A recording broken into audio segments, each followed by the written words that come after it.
everyone. Thank you for joining me. Another one of the Satori School's online broadcast. I just really want to welcome everyone who's tuning in from all around the world. So thank you so much, and also I want to thank everyone for. I received so many emails this week uh, of people of students just expressing gratitude, for the teachings and for the things that I offer for the sessions and the stuff I post online. So thank you for the encouragement and the support, and it always brings a smile to my heart, when I receive these kind of emails, and especially the students who are doing all the exercises and how the exercises at the Satori School are impacting your life. So thank you so much. I wanted to start off today. Someone's sent me this beautiful quote. And because so much of the work that I do is about surrender, I thought I would just read this, and I'll get to the emails here in a little bit. But you know, someone sent me this earlier today. They said, "Hi, Craig. Sincere gratitude to you for our session and what you encouraged in me to open up to." This is the full Terrace McKenna quote. This was something that we were speaking about during our session. Nature loves courage. You make the commitment, and nature will respond to that commitment by removing impossible obstacles. Dream the impossible dream, and the world will not grind you up. It will lift you up. This is the trick. This is what all these teachers and philosophers who really counted, who really touched the, alchem- the alchemy of gold, this is what they understood. This is the shamanic dance in the waterfall. This is how magic is done, by hurling yourself into the abyss and discovering it's a feather bed. I just thought that was so beautiful that someone sent that to me. Because so often I meet people and they're right on the edge. They're right on the edge of opening to something huge, opening to something vast, opening to something powerful. And oftentimes when we are beginning the stages of awakening, we're right on the edge. Tremendous fear comes forward. And it can be quite frightening for many of us.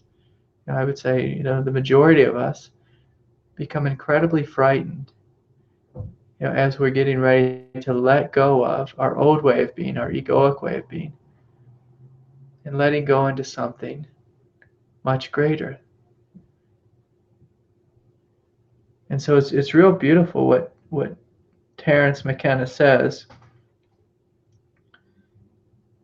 He says, by hurling yourself into the abyss and discovering it's a feather bed. And so this is what it's all about. It's about surrendering into this vast abyss, this great unknown.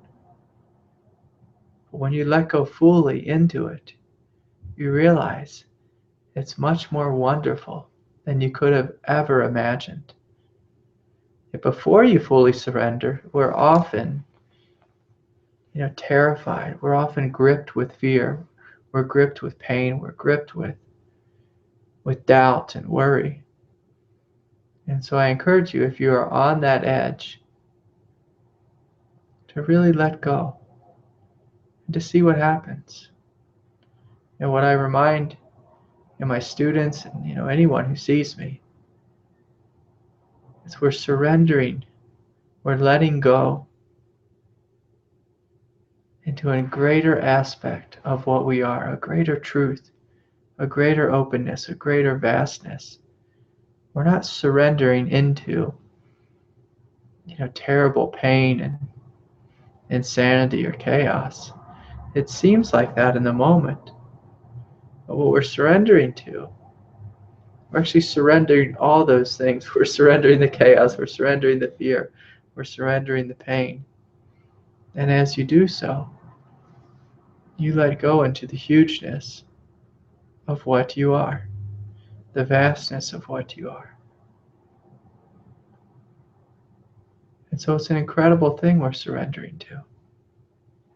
Now, our ego, of course, is frightened because it's a survival mechanism. And a survival mechanism doesn't like to walk into the woods alone. It doesn't want to be the first person out on the dance floor. But if we are truly going to blaze the spiritual path, we have to be willing to walk into the unknown, walk into the vastness, walk into the emptiness, walk into, say, the great void. But when we do, what we discover almost always is something quite incredible, something quite profound, something which the mind doesn't have words for. So I want to really thank you, for sending me this quote, and I want to thank everyone, out there who's just been sending me so much encouragement and all the beautiful comments and just emails I received. So thank you so much. It really makes my job just so beautiful. I'm always so touched when I receive all that. So thank you. I'm supposed to. I have a note here of the things that I'm supposed to say. The satsang is supported by donations. So thank you all for offering your donation. You can go to craigholliday.com and there's a PayPal link to help pay for that. And also I want to thank all the Satori Sangha students, for the monthly sessions they do, and for being a part of the school and helping make this school possible. So thank you so much. Also, I'm supposed to mention that if there's any of you who are interested in doing a retreat, whether it's here in Southwest Colorado, or if you want to host me wherever you live, whether normally that often be in a big city or somewhere where there's a lot of people who would be interested in this kind of thing, just send me an email and we can begin the conversation that way. So I just got back from teaching in Northern California. I had a wonderful time up there. I had a wonderful time seeing some friends and seeing my teacher Adja.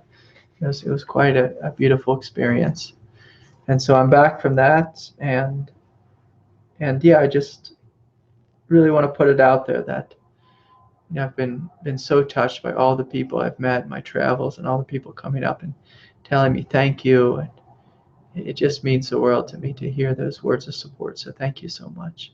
The next online satsang is on April 14th and the 28th. And those will be at the same time, 7 p.m. They'll be on a Tuesday night. And also, of course, for those of you who live in the Southwest, I'm continuing to offer the monthly satsangs twice a month on the first and third Sunday of the month at 7 p.m. And there's information on the website about that. Okay, so I'm looking at this big stack of emails that I have, and I'm wondering if I should just start with them. But, one of the things that came up, and I think one of the teaching that I want to do this week for the Satori School is, if you find that you're experiencing things in life, things which aren't helpful, if you're noticing repetitive thoughts, neurotic thoughts, things that just aren't serving you, whether it's an addiction, whether it's an emotion which isn't helpful, or just a way of being in the world. There's this teaching that my teacher gave to me, and she said it's called giving it back to God, giving it back to life. And so I've had this funny experience recently where I came home the other night, and I had picked up my daughter from school, and on the drive home, she was talking to me, and I had a long day, and my voice was sounding kind of rough, and I think I was even, I was just feeling a little bit, say, harsh and out of it. My daughter picked me up, and she said to me, she said, "Dad, you're like the grumpy old man." And I just started laughing. I said, "Well, what do you mean, sweetie?" She said, "Just the way you talk. At the end of the day, I just kind of was muttering my words, and I wasn't, speaking clearly. I wasn't enunciating, and I wasn't, I didn't have a big smile on my face when I picked her up." And so she was kind of making fun of me, for being the grumpy old man. And I thought about this for a moment because, normally I feel pretty lighthearted and open and pretty incredible. But this day I think it's just been a long week of traveling, and I just got home. And anyways, I was feeling pretty worn out, and I began to reflect upon this. And I noticed just different places in my life where I, kind of had this overlay on top of my consciousness. I'll call it the grumpy old man consciousness. But I laugh because it's not so grumpy. Maybe the word is groggy old man. And so, my daughter said this to me, and I think my wife has said it to me a couple times too recently. And just because I've been overworking and overextending myself. And I began to look at my life, and I began to wonder, well, where does this come from? Where does this personality overlay come from? And then right away I got this flash of my father. I have a father who is the grumpy old man. He doesn't want to be bothered by anyone or anything. I just noticed that this thing had been passed down to me. This personality overlay had been passed down to me, and I was seeing it. I've seen, all sorts of, experiences of his consciousness overlaid on top of mine just growing up. And a lot of my spiritual work has been letting go of these. I saw this overlay on top of me, and I looked at it and I said, I don't really need this. I don't really need to be this way. I don't need to be the groggy old man. And so then I heard the words of my teacher, give it back to life. And so then I just physically took it, picked it up and gave it back to God, gave it back to life. And we can do this with anything. Whether it's a thought stream, a belief system, something that we've been connected to. You can literally just take your hand, and just kind of like reach into your consciousness and give it back to God. Saying, I don't need this. I don't need to be this anymore. I don't need this thought stream. I don't need this consciousness within me. And so I invite you all to play with that. And just see if it's helpful. If there's negativity floating in you, oftentimes, if I overwork, I sometimes pick up things, say for my students or people who come see me. And so if we're a healer or any energy worker, oftentimes it's good, just to kind of grab the stuff, out of your consciousness. If I grab it, I mean, you grab it psychically, just reach in there and grab it and you kind of throw it off. You can throw the day off, like if the day's been a heavy day, if you're having painful thoughts of jealousy or anger, you can kind of reach in there, just give it back to life. Say, thank you, but I don't need you. I don't need you any longer.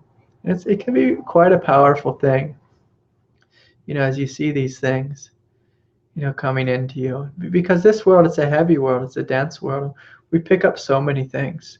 I've even just walked down the street, on Main Street here in Durango, and you walk by a bar, one of the, like a dark bar, and you can feel the energy of darkness kind of coming out of the bar, the heaviness of people's pain and sorrow. And if you're really open, those things can attach to you. If you're not careful, if you're not strong enough, those things can attach to you. So if you feel something like that in energy, you kind of reach in and throw it off.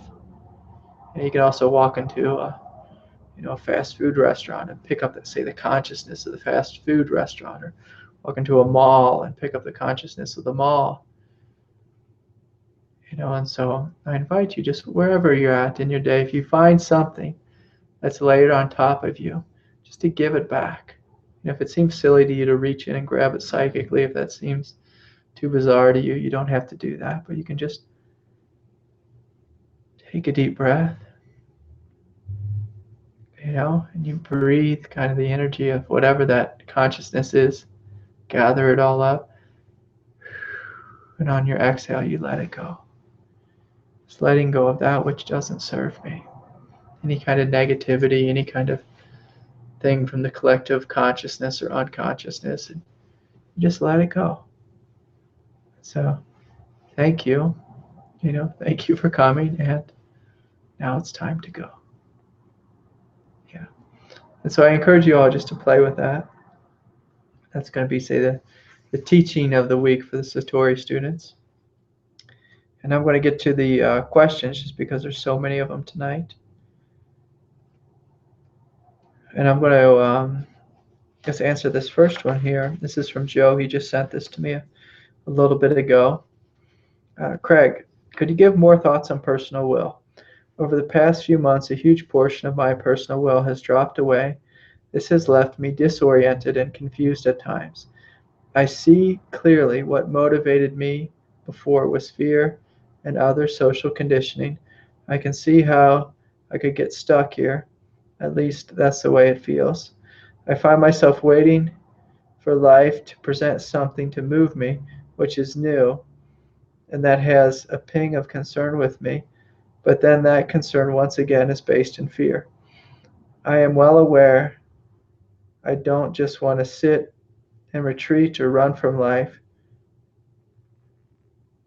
but with so much falling away, I'm in a place where there is nothing to grab onto. Thanks, Joe. Okay, Joe, that's a beautiful question, and I've received so many questions tonight about, say, the transitions that happen with spiritual awakening.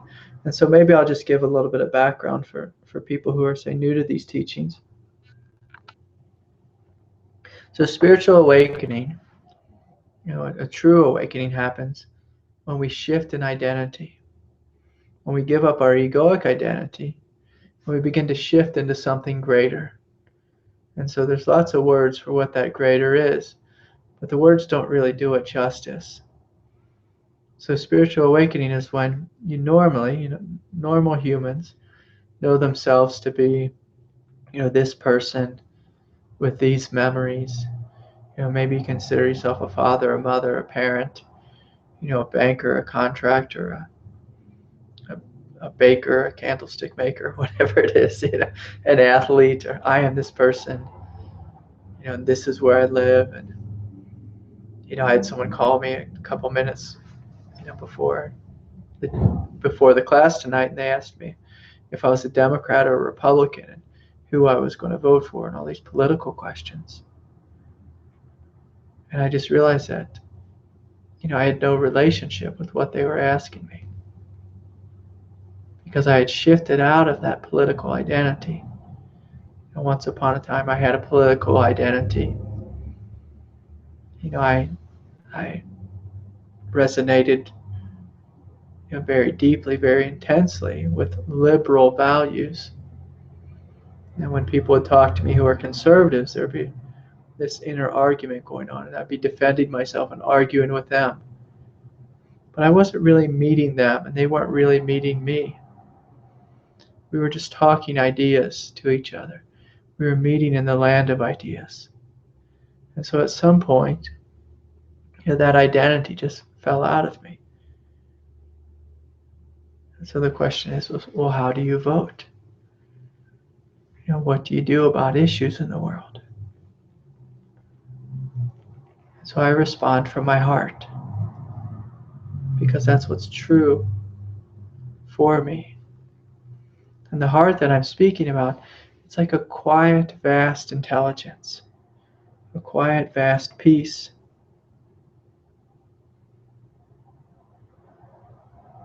Someone once asked me why I am a vegetarian. I don't really have an answer for them. I could go into my mind and come up with all sorts of political arguments, all kinds of environmental arguments, all kinds of arguments about not wanting to harm another being. But honestly, when I was quite young, the decision just came forward. It just came in this moment of truth that I was no longer going to live that other way. So I just stopped eating meat. It just fell out of my consciousness. And a different kind of consciousness came forward. And I'm not saying that one is better or one is worse. But for me, this is what's true for me. And so spiritual awakening is about awakening out of your beliefs, out of your ideas, out of your personality, out of your hopes, desires, your fears, your egoic structure, and awakening into the vastness of silence as what you are. As spaciousness is what you are. As love as what you are. And so it's a radical shift. And there's nothing conceptual about it. It's the opposite of a conceptual way of living. It's the opposite of a mental or emotional way of living. It's a radical shift in identity. A shifting from being a someone, into being a no one, and also an everything. It's a bizarre experience to be a no one and an everything. Yeah, and so I got a lot of questions, about this shift, and so Joe was asking me, well, my personal will is falling away. And see, the personal will, that is one of the fundamental building blocks of our egoic identity.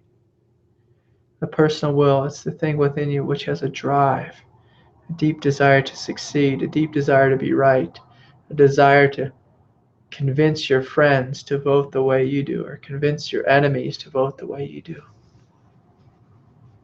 It's that drive that wants to conquer and dominate and fight and assert itself. And so it can be a very disorienting thing when the personal will falls out of you. Because so much of our life, we are driven by this will and this egoic building block, this egoic agenda. So imagine if you were visiting Congress one day and the will of the Democrats fell out from their party and the will of the Republicans fell out from their party. They would not be arguing. They would not be fighting. They would have no agendas, except for perhaps an agenda of truth, an agenda of peace, an agenda of love. And so when you go through this process, it can last, for a number of years. And so you may walk around just feeling really empty. So I encourage you just to give yourself over to that emptiness, to explore that emptiness, to allow whatever's falling out of you to fall out of you, to really take the time to allow this process to unfold.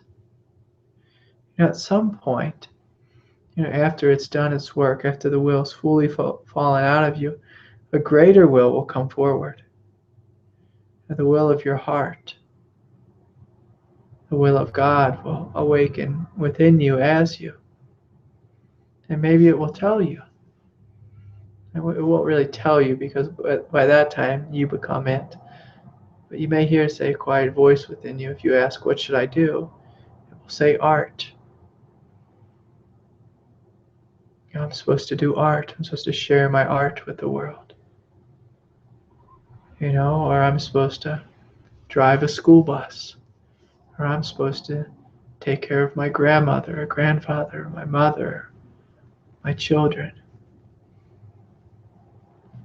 It will ask you to love like you never loved before. And so this question, even though Joe's asking me the question of what should I do, I will put the question back to you to ask your heart, to ask your true nature. What is it that I'm supposed to do in this world? If you don't hear anything, that simply means you must wait. You must be patient. And there's more letting go that needs to happen first. It's important that we let go of all of our agendas. If we don't let go of our agendas, then when the spiritual energy descends into our body, into our being, The spiritual energy can become distorted through our agendas, through our will. That's why you see, a lot of spiritual teachers get in trouble because they still have an intense human agenda, whether it's for power or greed or money or sex or domination or whatever it is.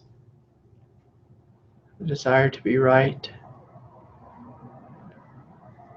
That part of them hasn't fallen out of them. And you'll see this even in great spiritual teachers. They may have one part of their life completely worked out, and a different part of their life, they may still have some sort of political thing going on within them, an egoic thing or agenda thing. And so if that's the case, then their teaching will come off as, it'll come off as distorted or dirty or impure. And so, Joe, I encourage you just to continue to allow this process to unfold. And it can be quite disorienting, quite confusing, because your mind may say, which way do I go? What am I supposed to do? Because our mind is so used to knowing what to do. But to be awake, part of being awake is being willing to walk into the unknown territories. And when you walk into the unknown territories, you may, it's kind of like walking around in the dark. You may stumble, you may fall. You may make a fool out of yourself, as you're trying to find your way. And so there has to be some form of humility here. And so the falling away of the will that you wrote about, this is a deep form of humility. It's like God forcing us to be humble. And God, in a sense, is taking the pride, the arrogance out of our being. And she's making room for something greater. And so, Joe, this is a beautiful question. And so, the bottom line is that when we are awake, when we are living in spaciousness and vastness and freedom, there is nothing to hold on to. It will feel as if the ground is falling out from under you all the time. And sometimes you might just look down like, is the ground still there? And you'll see, oh yes, it's still there. You take a deep breath and you say, okay. And you come into your heart and you ask your heart, which direction should I go? Left, right, this way or that way.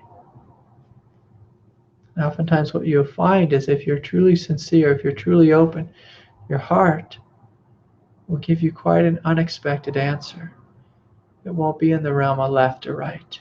It won't be in the realm of Democrat or Republican. It will be in a different realm.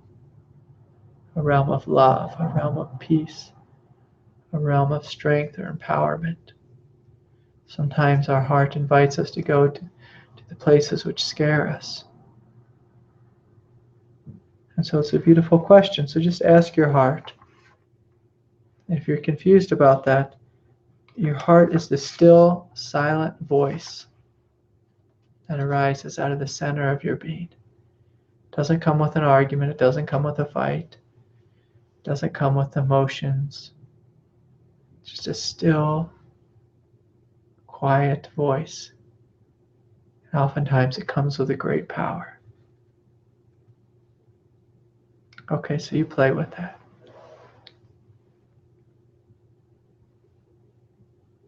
Okay, let's see. What's another question I'll do here?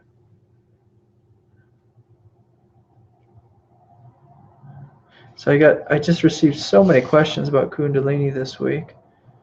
I'm trying to see if I can create a theme here. Or maybe I'll just go with them, just write down the list. This one's from Pete. Thanks for your recent post in the forum.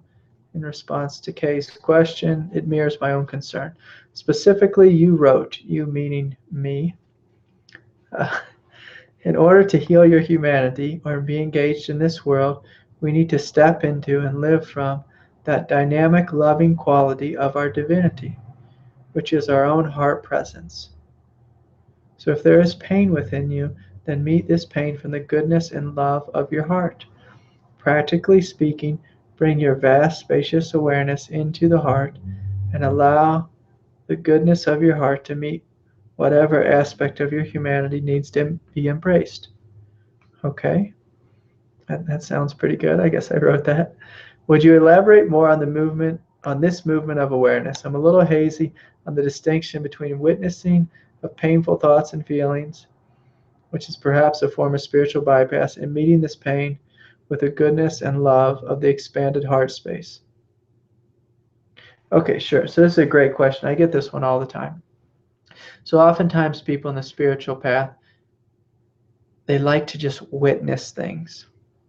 It's a great step forward. If you're lost in confusion and the chaos of your own mind, if you can step out of your mind and simply witness your mind, there's a sense of freedom there. There becomes a sense of clarity right away. When you just see yourself, oh, I'm acting like an idiot. I need to, stop believing these thoughts. I need to let go of this or that. And so if you can just step out of your mind and see the foolishness or the faulty belief patterns or whatever, that's a step forward for most people. And so it's a step forward just to witness your thoughts, just to kind of stand back from them, see them, and not get involved with them. And that's great for a period of time. And that's a great beginner step. But what's deeper than that and more powerful than that, is if you can meet your experience fully from your heart with a total intimacy, a total oneness. And so what this means is, if, for example, you have a repetitive thought that's coming to you again and again and again, you may witness it. You may watch it dissolve, and then it may come back a couple minutes later or half a second later. So you notice, oh, this witnessing thing, it doesn't always work. And so then we must go deeper. So if a painful thought or painful memory or painful way of being is coming forward within you, can you meet it with love? And so Pete asked a question about awareness in the heart. And if you just notice, your awareness is everywhere within your being. It's kind of a cold or even spacious, cold or spacious witnessing in the mental realm, or this area of your being. And there's a warmer, more alive, more active and dynamic kind of awareness in the heart. And so I invite you just to awaken that awareness in your heart. And when you come into your heart, there's a quality of feeling there. One of the things that happens, in our body, especially below the neck, is a deep feeling nature there. And so, can you awaken that awareness through directly feeling, directly experiencing whatever pain is arising within you? Whatever pain there is. So say, for example, you're having a hard time with your wife or your partner or whatever it is. You may just witness yourself being angry. And you might get a little bit of freedom from just witnessing that. But if you can come into your heart space and you can feel the anger there, feel the irritation there, and open to it, you're truly open to it, you'll begin to notice is, oh, there's pain here, there's hurt here. Can I open to this pain? Can I open to this hurt? And as you open to it, the feeling of hurt, the feeling of pain, if you open to it in a vulnerable way, it will begin to release. It will begin to move through you. Your body may shake, your body may tremble. Tears of sadness may come. You may feel, say, anger just pouring through your being. But if you meet it totally with love, the full sense of intimacy, by intimacy I mean a total willingness to feel everything without reservation, you'll notice that these feelings will move through your body and they'll begin to release. And after they fully release, you'll notice the thoughts are gone. And what you're left with is spacious emptiness and a loving presence, kind of a happiness, a joy, a tenderness. So what I'm speaking about bringing your awareness into your heart, if you're mentally centered, you have to physically, imagine bringing your awareness into your heart and then feeling that awareness wake up in your heart and beginning to directly experience whatever is within you. And I know I say this every time, but the reason most people don't want to do this is because in their body, their body is this, it's almost like a burial ground where we bury all of our repressed feelings and emotions. So most people don't like to come into the body. Most people just want to stay up in the mind and just witness things from far away.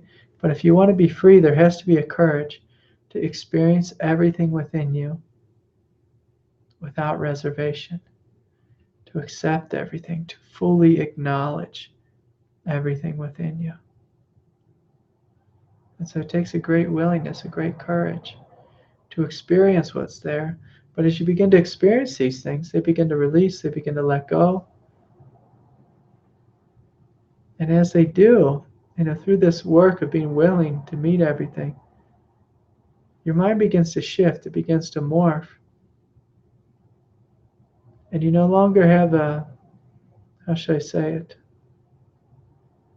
There's no longer this division within you of things you like and things you don't like. As you open to pain, as you open to your experience fully, that kind of duality of life, the duality of the mind begins to dissolve. But it only can happen through being willing to feel and experience everything fully. So I hope that makes sense. So it's a greater space of awakening. It's like your awakening is evolving from the witness into something more deeply embodied. And when awakening becomes embodied, duality begins to dissolve. It's almost like duality doesn't make sense anymore. With the phone call that someone called me and asked me if I was they said, will you take this political poll? Are you a Democrat or a Republican? And I thought, I'm not those things. That's not who I am. What I am is unlimited. It cannot be fit into a box. And so in order for us to step into that in an embodied way, you have to be willing to meet your pain. Because when you meet pain fully, the ego begins to dissolve, because the ego's whole life revolves around what feels good and what doesn't feel good. But as you're willing to meet the things that don't feel good, the ego begins to fall apart, begins to dissolve, because it realizes, oh, I don't really have a place. There's no purpose for me here. And it can be quite disorienting. And like with the first question, it can be disorienting to walk through this space of not running away from pain. It becomes a new way of living. And your life becomes a life of, say, spaciousness and intimacy. Yeah, which is a great paradox. So beautiful question. Thanks, Pete. Okay, so a lot of questions here about Kundalini awakening and integrating the energies of awakening. And so, I want to be clear here. So Kundalini awakening, it is a great, spiritual process, if I can use that word. But I'll speak about it a lot in the next little bit. But I don't want anyone who hasn't experienced Kundalini awakening, don't be discouraged. You don't have to experience it in this way. And everything that I'll teach about, in reference to these questions, it's the same teachings whether you've had Kundalini awakening or not. It's the same answer. It's the same spiritual work, because truly it's about surrender. And so whether you've had an awakening or not, whether you've had a non-dual awakening, a heart awakening, a mind awakening, awakening in the gut, or the Kundalini awakening, it doesn't matter. The process is all the same. And so a lot of people who have profound spiritual awakenings, they have trouble sleeping. And so someone wrote me, I've got a lot of questions. What do I do if I can't sleep? And so it's a funny thing. Oftentimes I don't sleep. And so one of the things that spiritual awakening does is it invites you to question every assumption, every belief you have about life. Is it true that I need 8 hours of sleep every night? Is it true I need this much rest? Is it true if I am not sleeping in the middle of the night that I need to lay here and become irritated? So I invite you to really question your experience, question your beliefs about your experience. So rest is a good thing. Most of us need it. If we don't get enough rest, our mind starts to get a little bit nutty. But also I invite you just to notice while you're laying in bed, and if you are awake, can I be here directly with my experience? Can I be here directly with my experience? And see, this teaching is just as true. Say if your wife's giving you a hard time, can I be here directly with this experience of my wife giving me a hard time, or my husband giving me a hard time? Can I open to this experience? Can I continue to see the beauty in their eyes? Can I continue to experience the beauty and openness and quietness of my presence, like while I'm having trouble sleeping? Is it true if I'm not sleeping that this is troublesome? And so I invite you just to look at your experience directly. Lay there in bed and just notice, what is my experience? Oh, I'm experiencing quiet. I'm experiencing stillness. I'm experiencing spaciousness. And my mind is complaining. Okay. What if I let go of the complaining nature of my mind? What happens then? Oh, I'm left with stillness. Oh, I'm left with sweetness. Oh, I'm left with innocence. Again, the same is true if your wife is complaining. If you allow her to fully be here, to fully say what she wants to say, can you experience her beauty? Can you experience your stillness, your openness, your vastness, while whatever experience is arising is arising? Okay, so I hope that was helpful. Also, if you're having difficulty in the realm of spiritual awakening, if you find yourself irritated, or you find yourself having trouble, with things with your body not functioning correctly, or things with your nervous system, I highly recommend doing some yin yoga. Yin yoga is a great practice that's supportive and helping your body, your nervous system to calm down. So whether you're having trouble with, say, the byproducts or side effects of spiritual awakening, or whether you have a lot of emotions, a lot of anxiety, someone wrote to me. Let's see if I can find this question.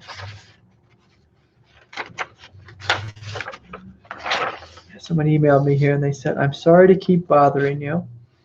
You're not bothering me. You're welcome to email me as much as you like. But I'm not sure who to talk to. I have excruciating pain in my chest. It feels as if I'm being burned alive. I'm unsure as how to handle this. I've never been in a position where I was so completely overwhelmed by something. And so this person wrote into me about all the Kundalini energy, which was happening within them. And it was bringing up all sorts of anxiety and fear and panic. And I get just so many of these questions each week. How do I deal with all of this? And again, one of the things that's really helpful is if you can just become very quiet inside. Very quiet. And if you cannot become quiet inside because there's too much pain, whether it's back pain or anxiety or whatever it is, if you can just notice the quiet all around you, like, my God, it is so quiet here. It's so peaceful here. I'm laying down in this bed and I'm having, say, an emotional attack, an anxiety attack. My body feels all locked up with pain or this or that. And if you can just notice how silent the world is, how silent it is. If you can look inward and notice the silentness of awareness, the silentness of your presence, the quietude of your presence. My God, I am so quiet. My presence is so pure and so innocent. It's so wonderful and so vast.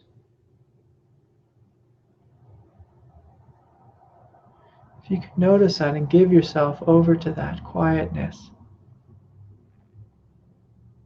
that quietude, you notice within that quietude, there's space. There's plenty of space for whatever pain is arising within your body. There's plenty of pain. Sorry. Plenty of space for the pain that's within you. Plenty of space for the thoughts within you. I have to be careful. I get very spaced out when I go into that quiet. And so can you give yourself over to this quiet and allow whatever pain is within you, whatever is indecision within you, whatever chaos or confusion is within you, can you allow it to spread out, to let go, to release in this vast space of quiet, which you are, which you are. If you truly let go into this and fully allow your anxiety to be here,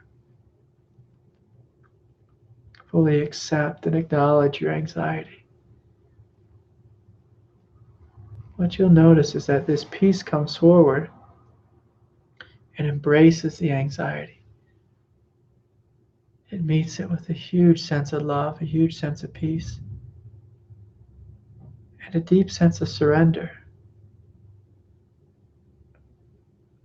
And so the surrender, for it to truly be helpful, I mean, we need to surrender on the level of mind. We need to be willing to surrender on the level of emotion. But also we need to be willing to surrender on the level of body. And by that I mean the central nervous system. We have to let it know that it too, it's okay to surrender. It's okay to surrender. So if you find yourself you're being tight or being tense, you find yourself not fully opening, not letting go, you find yourself unconsciously gripping,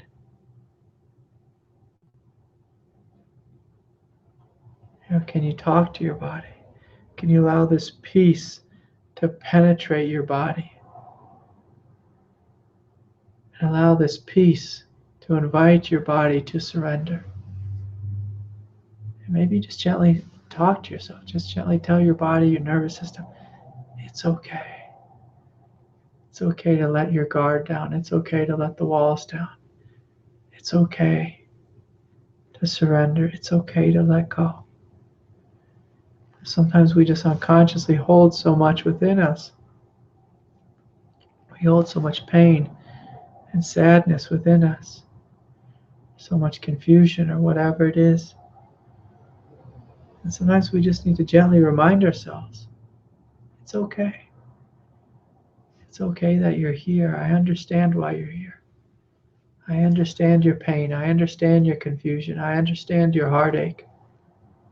And it's okay to let go. It's okay. It's okay. And so, I hope that's helpful. Of course, you're always welcome to reach out to me. I offer Skype sessions with people around the world. I meet so many people who are going through these difficulties. So you're welcome to contact me. You're welcome to email me. It's also helpful you can do some yin yoga, some light yoga, do some heart openers if you're having anxiety. You can just lay there, with a pillow under your back and just allow your heart to be fully open. Allow that energy. You're taking deep, full breaths. Just allow that energy to move through your body. You may shake, you may tremble, you may cry. But all of this is good. This is all the path of spiritual awakening. If we're going to be truly awake, if we're going to be a conduit of the divine, if we're going to be one with the divine, we have to be willing to empty out our past. And so if there's fear within us, there's heartache or sadness or whatever it is, we have to be willing to let it go, to fully let it go. And normally that comes through us just laying down and opening to the pain, breathing through it, not getting involved with the story of it, but just fully acknowledging it like, my God, there's so much pain here. So you acknowledge the pain and you realize that I'm okay. I'm okay. So you acknowledge the pain and then you admit reality. I'm okay. Not like I'm okay and I'm going to put the pain away, but it's okay for the pain to be here. It's okay. Yeah. It's a beautiful question.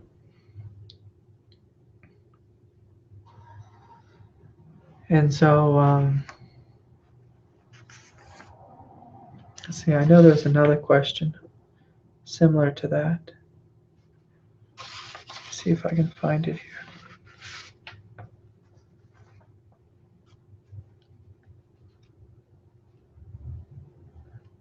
Dear Craig, first I'd like to send thanks to you and your teachers for making this email possible.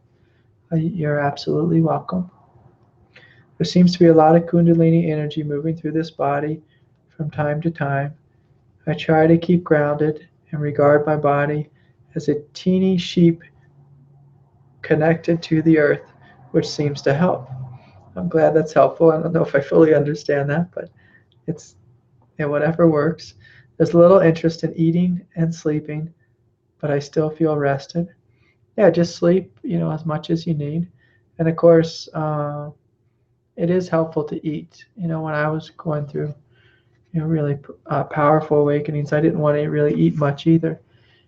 But then I became really skinny, and so I decided I would kind of force myself to eat. Now I just ate a lot of smoothies. So it's good for you to get some food and get some. It's good for your body to be nurtured. When your body isn't nurtured, when it begins to well, you just open yourself up to it being really vulnerable. I'm trying to channel all this grace and gratitude towards the studio and music, making it a safe haven for friends who are just as lost, but also have the ability to express emotion and music. Yeah, again, so doing whatever you need to do. If you want to express your emotions through music, through art, through painting, drawing, singing, dancing, yoga, performance, whatever, by all means, we are here to express ourselves in this world. And so we want to make sure you don't leave that out. And if I go back to that question in the beginning about, the falling away of the personal will, and when our will falls away, sometimes we don't know what to do.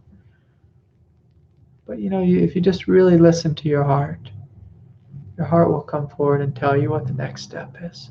So that's beautiful. It's funny. I work with so many DJs, some of them famous DJs, who've gone through Kundalini awakening. I've never really met DJs before, but I always feel honored when this person contacts me or another person contacts me and they say, "Oh, I'm this DJ and I do all I put on these giant shows and I'm having Kundalini awakening and I feel like I'm going crazy."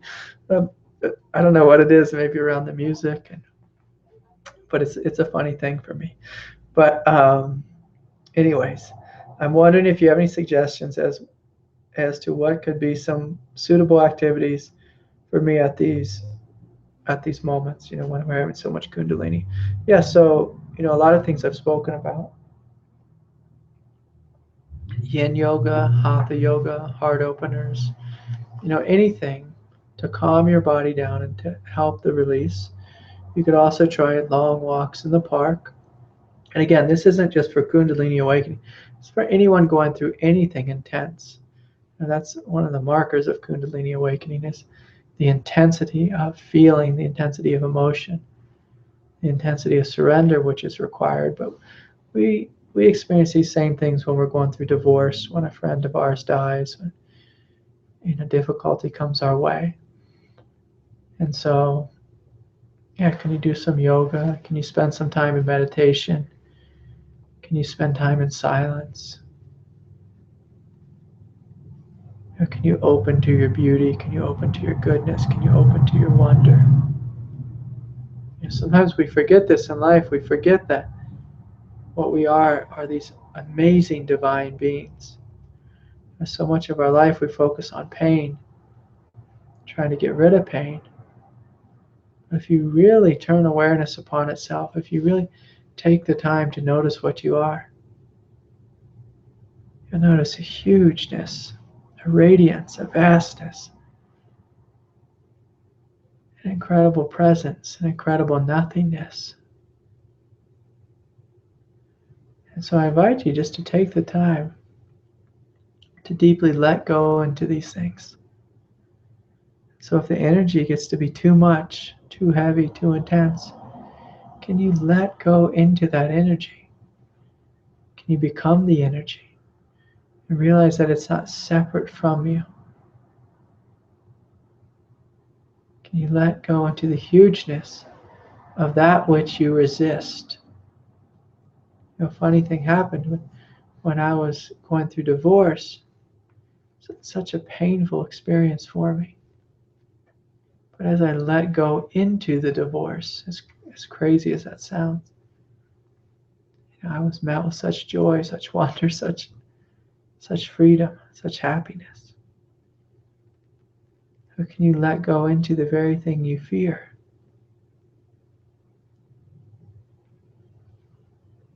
How can you go on bike rides and enjoy springtime? Today I went on a bike ride. I was just enjoying the flowing river, the melting snow, and the flowers blooming, the fresh air. Can you experience the oneness and unity with all of life? Whether it's pain or pleasure, can you open to it all? Because, God loves openness. If I can say that, God is openness. But see, when we're all tight and tense and bound up in our egoic nature, it's hard for God to move through us. But as you open, as you let go, if you do anything you can to open energetically, then you become a vessel, a conduit for God. And so if you find yourself laying on your back in pain and heartache and delusion and confusion, whatever it is, can you open to that? Can you open to the energy of chaos? When you open to the energy of chaos, you discover clarity. When you open to the energy of of sadness, you discover tenderness and compassion. When you open to the energy of anger, you discover power. When you open to fear, you discover courage and excitement. So I encourage you to do whatever it takes to open and to be more open and just to really enjoy yourself.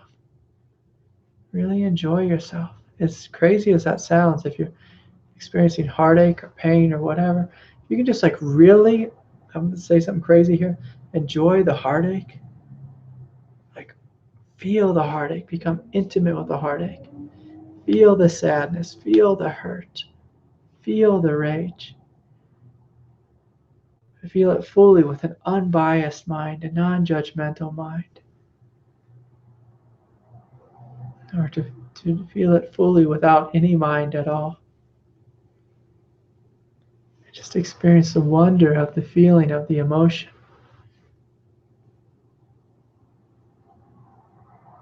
As you do, you notice resistance dissolves, pain dissolves, and what you're met with is the energy and the essence of life. All things in this world are made out of the same things: love, light, expansion, intelligence.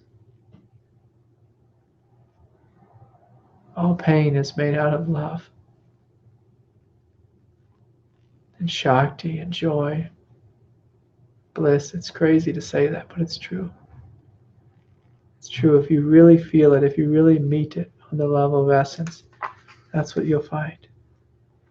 Now, I want to be clear, it doesn't mean that whatever happened wasn't painful at the time, wasn't brutal, or wasn't difficult. That may be true. I'm talking about the repressed pain when you meet it fully. You'll notice there's an incredible energy there. So thanks, Alex, and also thanks to all the other DJs out there who've been emailing me about Kundalini questions, spiritual awakening questions. It's a funny thing. I must have some karma around it. But, thank you. Just want to make sure I got all the questions off that page.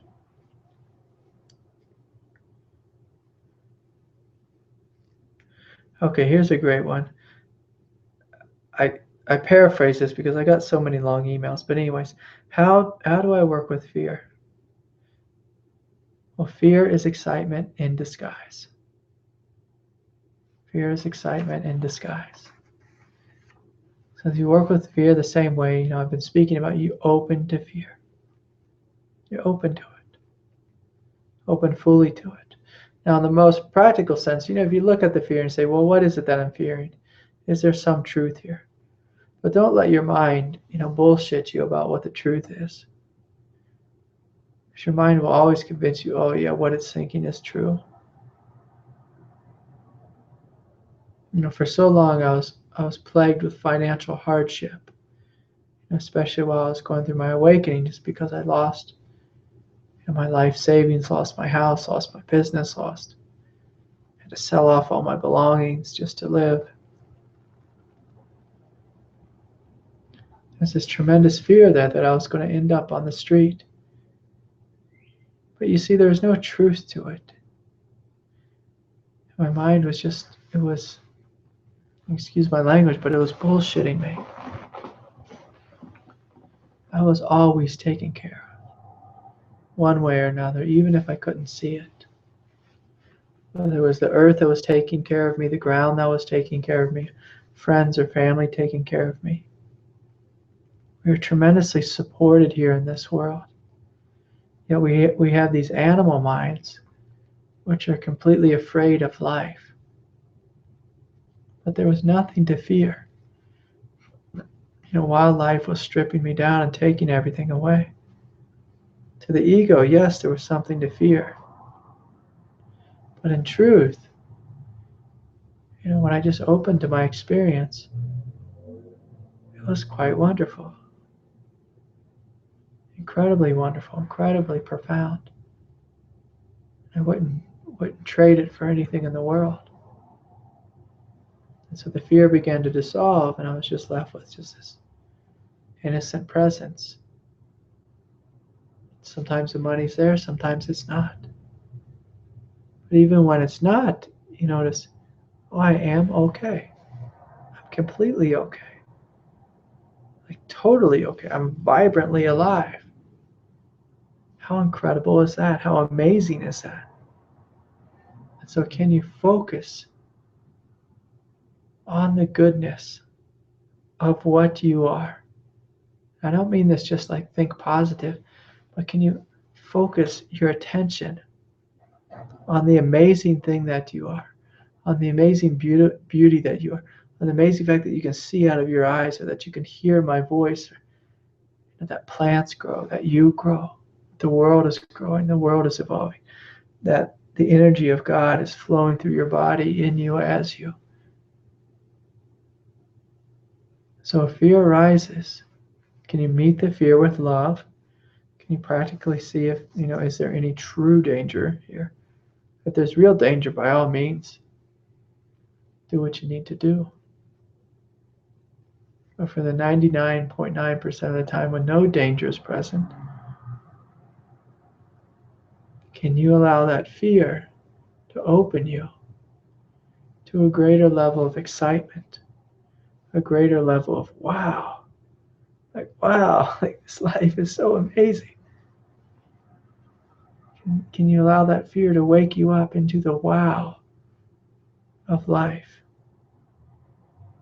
Yes, so thank you. It's a beautiful question.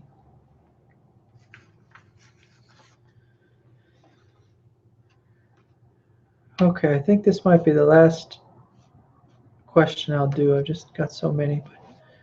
But here's a beautiful question I got from a friend. Hey brother, I recently had an experience with a teacher which exposed some shadows. It exposed them in a dramatic fashion, some major work on a part of how I was relating to the spiritual journey. The lurking part of myself that was preferring one thing over another, and a deep underlying conditioned way of approaching it all in a hierarchical fashion. I think I butchered that word. Okay, so let's see if I can get the gist of this question. On the spiritual path, you'll just notice all kinds of beliefs and biases within yourself. So some of the biases are, one of the biggest biases is this is spiritual and that's not spiritual. I used to have this bias. And when I was younger, I wanted to be a monk, and I was sure I would be a monk. And I had many past lifetimes of being a monk. So I had a strong bias against the world. I felt that God was to be found in heaven, in meditation, in a monastery, not here at Walmart. And so I can say this, that there's as much God at Walmart as there is at the monastery. As crazy as that sounds, there's as much God in a family as there is when you are alone or on retreat. And so can you open to seeing and experiencing God everywhere and everything? And so if that preference comes up again and again, I don't like this. I don't like this world. I want to be somewhere else. If you open to that feeling of I want to be somewhere else and truly ask that part of you which is demanding life to be different, if you ask that part of you which is demanding life to be different, what it needs, you'll find the next step on your path is right there.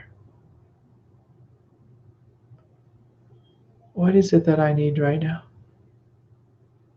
Oh, I need to let go of my resistance to this world. When I do, I will discover the peace which is here everywhere. I need to let go of my bias of this world. I need to let go of my ideas of a hierarchy. Things are better or worse than. And of course, there is some truth in hierarchy. There are some things which are greater. And by greater, I mean, say, more full of God, or more full of a higher expression of God. So you may find a higher expression in a church than in Walmart. You may find a higher expression of God when you're listening to me versus when you're watching, say, The Sopranos, a show about gangsters and killing people or whatever, the drama of life. But the drama of life is not separate from God. The drama of life is fueled by God. The drama of life is our next step on the spiritual path. The drama of life teaches us to let go, teaches us to open. It breaks our heart open. It's fueled by the energy of God. So we want to be careful not to have a bias against it. Because, if we have a bias against it, what that's showing is there's something within us which is not open to everything, which is unwilling to meet everything, which is unwilling to feel or experience something. So it's good to investigate that, but it sounds like you already have been investigating it. So thank you for that question or the comment. And the next question is, can you speak about the teacher-student relationship versus, say, collaboration and all the divisions and pitfalls and the hierarchies, etc.? I imagine that being a teacher yourself brings up an interesting considerations of how you relate to the potential divisions and pitfalls this creates for the teacher and the student. Okay, so I think I get it. The question goes on, but so yeah, there's a lot of different ways that we can relate to each other. I studied for 20 years, with a pretty intense, say, guru-disciple relationship. And there was so much beauty in it. There's so much honor in it. And, there was times when I had a hard time with it as well. I can admit to, in a real human way, because there was a little bit of space between my teacher and I. I'm just going to say a little bit of space. And he is a master. And when you meet with a master and you're not a master, there will be a sense of division. And so the student will aspire to be like the master, will always be comparing himself or herself to the master. And yeah, there can be some pain in there that can create a sense of division. It can reinforce this idea that all of life is not divine. All of life is not divine. So we have to be careful with the student-teacher relationship and make sure it doesn't reinforce the idea that you are less than, or that you are unworthy.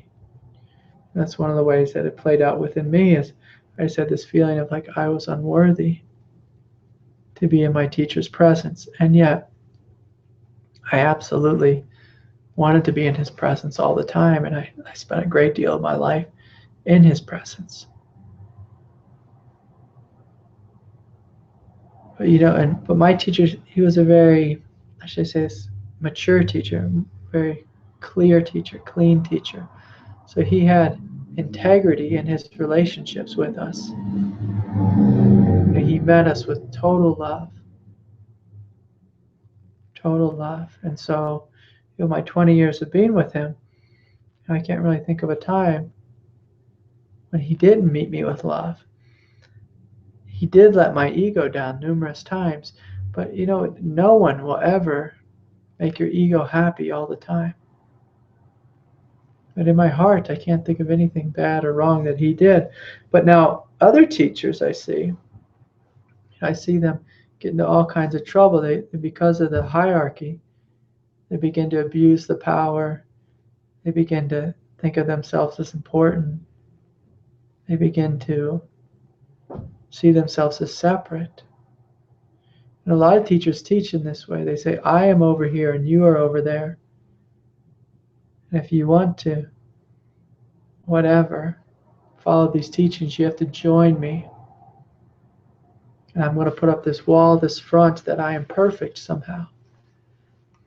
See, to me, I could never pull that off because I never believed that I was perfect in that way. And so I just was really honest, and just this sense that to me, it's really easy to be human. I love my humanity. And a lot of teachers create a war with their humanity, create an internal war and struggle within themselves and within their students with the way they present the path. I don't present the path in that way. To me, the path is about opening to love. It's not a war. I started it like it was a war. I fought on it many years like it was a war. Created a war within myself. But at some point I realized I wasn't going to win this war. I exhausted myself with that war. And so, as a teacher, because I'm so open with my humanity, because I'm so embracing of my humanity, I can find everything within me that I find in any of my students or within anyone in the world. Any of the pain, sadness, anger, rage, defilements, whatever it is. Because as a human, we are all connected with a collective unconsciousness. So anything which arises within anyone also has the potential to arise in us. And actually, if you're really honest with yourself, all these things are within yourself.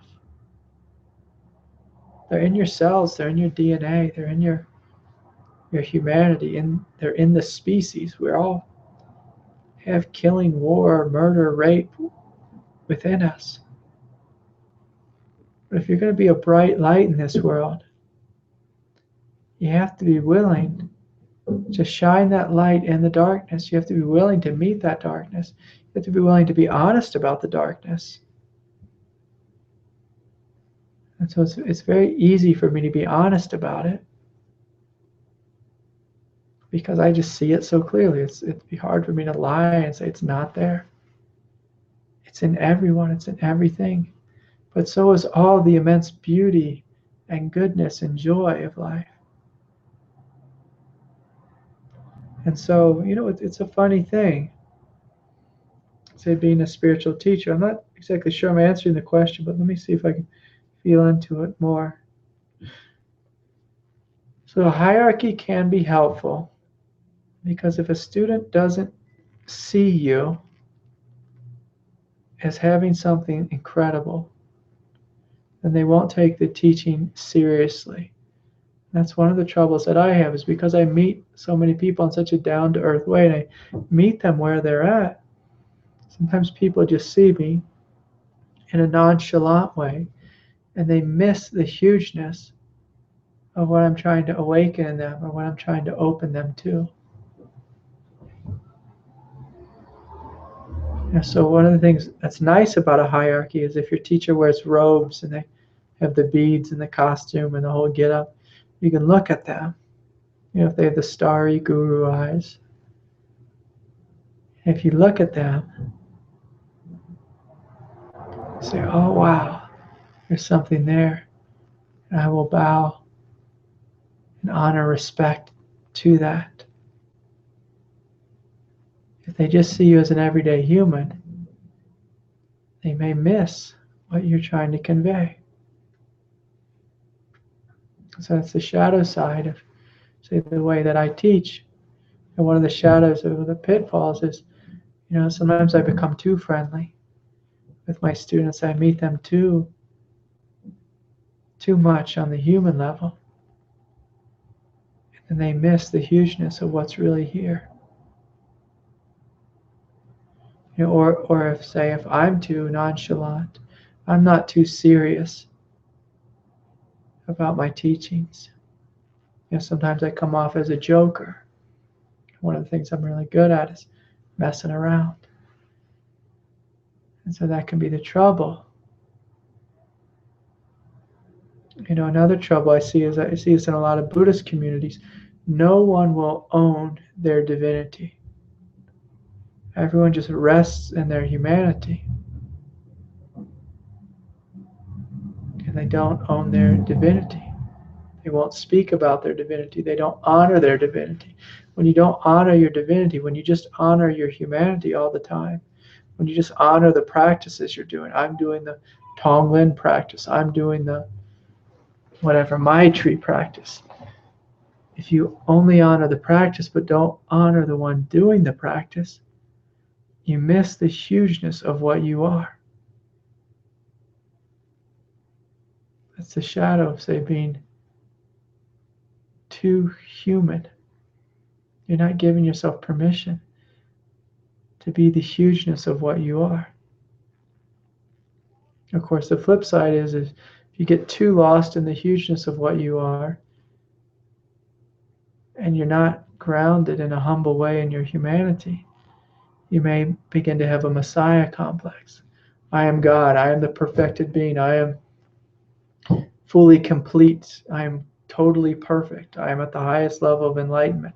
I've met teachers and have had friends who are teachers that have taught in that way. And at some point I just had to stop hanging out with them because there was no room. And there was no room for them to be humble, for them to be human, for them to truly be honest. They were lost in their delusion of grandeur. It's a sad thing to see a teacher, especially a friend, get lost in their own vastness and to begin to believe, that they don't stink, that they're not human anymore, that they couldn't make a mistake. And so, there's pitfalls in both ways. If your teachers are just collaborators, if you're friends with all your teachers, you don't take them seriously or serious enough. Or you don't always take them as serious as what's possible.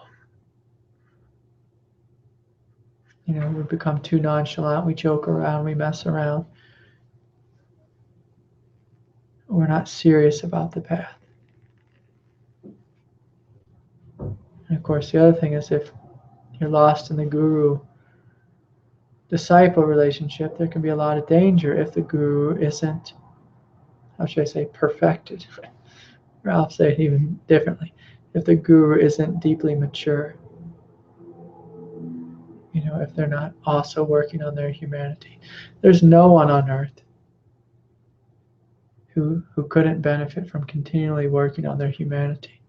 See, because to be one with God is to be one with the vastness, the hugeness, the emptiness, the joy, the bliss, the divinity, and also the evolutionary nature. God is always evolving, growing, expanding. So as long as we're in form, we are not perfect. We are growing. We are expanding. We are perfect in our nature, but our humanity, our embodiment, our expression always has room for growth. So I would be very cautious of any teacher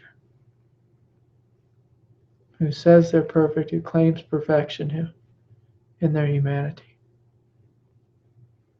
There's a huge shadow that's happening there.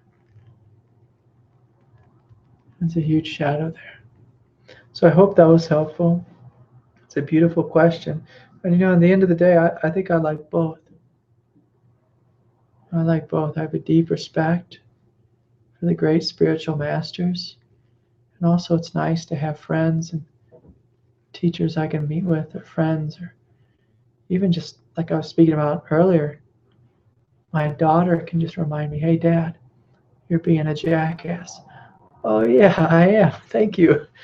Thank you from Amaya, my 13-year-old daughter. Sometimes she tells the truth, and sometimes she's just complaining. But can we be open enough, to really honor the truth, to really look within, and let everyone, all of life, teach us. Everyone, everything. Whether it's a great master or a crying baby, or a dog, or a complaining boss. Can we let all of it open us, teach us, and show us the way? So I want to thank you all for joining me tonight. I want to thank you all for being here.